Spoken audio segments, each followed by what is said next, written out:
Bianca, o que você gostaria de ter ouvido antes de entrar na graduação em contabilidade? Eu acho que eu gostaria de ter ouvido que a carreira em contabilidade tem muito mais caminhos do que a gente imagina. Muitas vezes quando as pessoas pensam em fazer contabilidade, elas acham que só tem o caminho A, vai ser o contador de escritório fazendo imposto de renda. Mas é uma profissão muito mais versátil.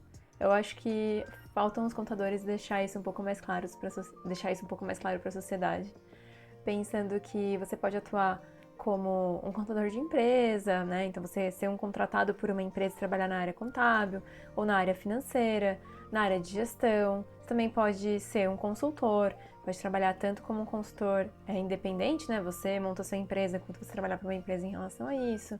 Então tem muitos caminhos que você pode seguir. Inclusive tem algumas matérias na própria graduação em contabilidade que mostram esses caminhos pra gente. Eu acho que quando eu entrei em contabilidade, eu já tinha uma ideia do que era o ferramental contábil por conta do ensino técnico que eu fiz. Mas quando eu entrei, antes de entrar, acho que eu poderia. Eu também não sabia muito bem o que eu queria fazer com aquele diploma, mas sabia que eu teria uma boa inserção em mercado, porque é uma profissão que tem bastante demanda. Mas não imaginava que seriam tantos caminhos assim possíveis. Não, Inclusive ir pra academia. não é só fazer o imposto de renda, Não é só fazer imposto de renda. tá certo. E você fez a contabilidade na USP. Qual que é o diferencial que você enxerga na Universidade de São Paulo em relação às outras opções? Certo. Então, eu fiz Ciências Contábeis na Faculdade de Economia, Administração, Contabilidade e Atuária da USP, é o campus da capital. E eu acho que uma vantagem é que não necessariamente é só por cursos de contábeis, mas você fazer uma faculdade num campus universitário que é público te traz muitas vivências que talvez um centro universitário ou uma faculdade focada só em contabilidade não te proporciona. Então, isso, quando eu fui escolher faculdades, era algo que não estava tão claro para mim. Eu acho que eu prestei USP porque a gente também olha os rankings, né, universitários do que soltam, né? Então tem vários rankings ali de avaliação, como o da Folha. Na minha época era o Guia do Estudante, então no Guia do Estudante era a faculdade mais bem avaliada no Brasil para estudar contabilidade. Então eu prestei para lá e também prestei para a FECAP. E aí quando eu tive aprovação na USP, me matriculei por lá e lá então fiquei. Mas eu acho que também fora essa coisa da vivência do campus universitário público, a gente também, e também, né, conhecer pessoas de diferentes origens, diferentes estados, né? Então, como uma universidade pública, você tem inscritos de vários lugares do Brasil também. Então, você acaba tendo contato com pessoas diferentes, expandindo suas visões de mundo. E também o corpo docente é muito qualificado, não só na parte técnica, mas também na parte de pensamento crítico. Então, eu acho que um grande diferencial que eu tive na minha formação, tendo feito a FEA, é que os professores não ensinavam só como deveria ser feito, mas por que as coisas eram feitas daquela forma, como elas eram feitas antes de mudanças, né, e como elas poderiam ser ajustadas para o futuro. Então, acho que isso me deu uma vantagem muito grande de que, vamos supor, em contabilidade a gente lida muito com mudanças de normas e regras. Então, uma vez que você entende a lógica por trás dessas mudanças, né, e como isso pode impactar as empresas, não importa a regra que vai vir, você não precisa ficar decorando qual vai ser o impacto, mas sim, bom, visto que já sei que mudanças desse tipo de classificação, elas normalmente alteram patrimonialmente dessa forma, então imagino que isso vai levar para tal impacto. Então a gente consegue ver as coisas de uma forma mais crítica e não só no decoreba, né? Então isso eu achei. Mas assim, eu só tive a vivência pela faculdade que eu fiz na FEA USP. Não sei como são outras faculdades, porque não fiz uma segunda faculdade do mesmo curso. Então, se outras pessoas tiverem percepções parecidas com outras faculdades, comentem aqui no vídeo. Muito bem.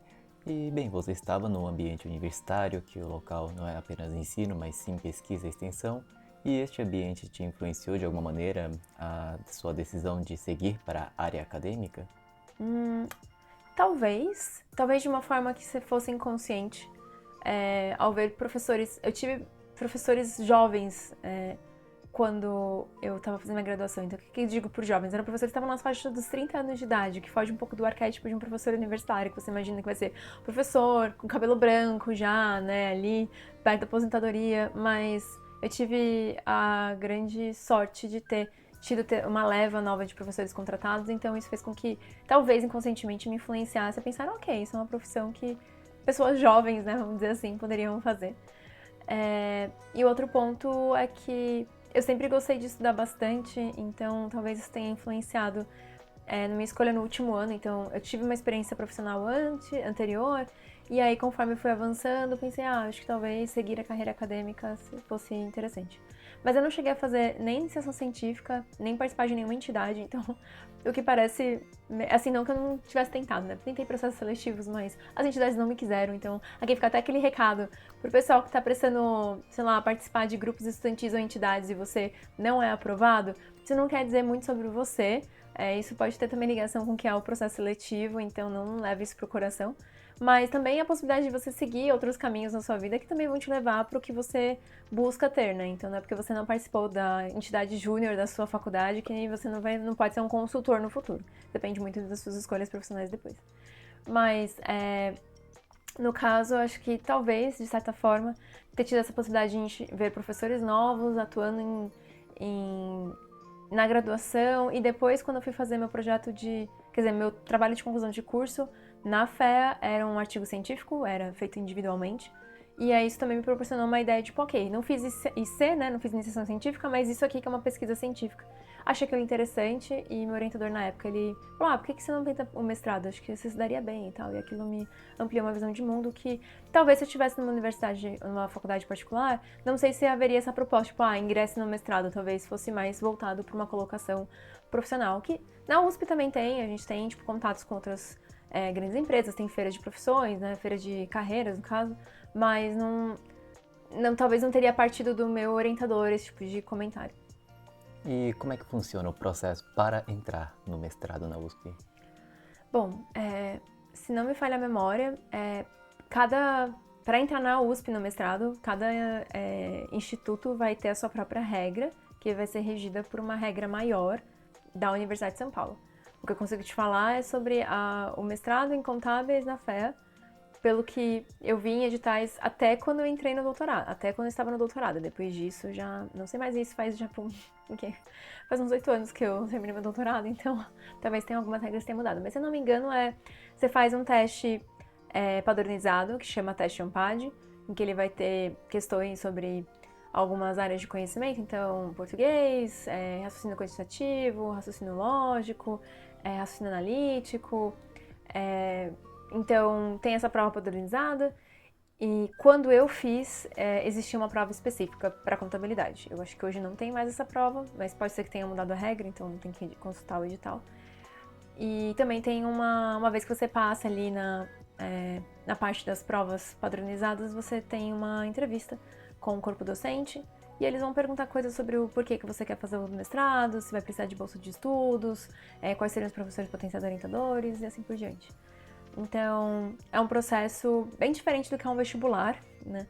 Mas também é importante fazer dessa forma, um pouco mais personalizada, principalmente considerando a entrevista, porque não é um programa que recebe 150 pessoas como uma graduação, é um programa que recebe, sei lá, na época quando eu prestei doutorado, tinham 20 mestrandos e 20 doutorandos, então é um programa mais enxuto. Hoje eu já não sei quantas vagas são, então se tiver alguma atualização também é legal de novo consultar o edital. E para você foi natural essa sequência de mestrado e logo depois doutorado, que você basicamente foi encadeado, né? Graduação, mestrado, doutorado. Isso, eu acho que foi natural, até porque a menos que eu tivesse um objetivo para trabalhar em alguma empresa privada ou prestar um concurso público que não requisitasse o doutorado, aí eu poderia ter parado no mestrado e ter ido para iniciativa privada ou pública, né, dependendo do meu objetivo. Mas não era o caso. No caso, conforme eu fui fazendo o mestrado, eu fui entendendo que eu queria seguir a carreira acadêmica. E para eu ter uma colocação profissional mais adequada, era natural fazer o doutorado, até porque vários concursos públicos e várias universidades públicas no Brasil exigem, né, o doutorado na área, quando você vai tomar posse para o cargo de professor de dedicação exclusiva a 40 horas. E ainda mais eu sou de São Paulo, moro em São Paulo. As faculdades daqui também, normalmente as faculdades que vão ser as mais top dentro das carreiras em negócios, elas também vão exigir dos professores doutorado.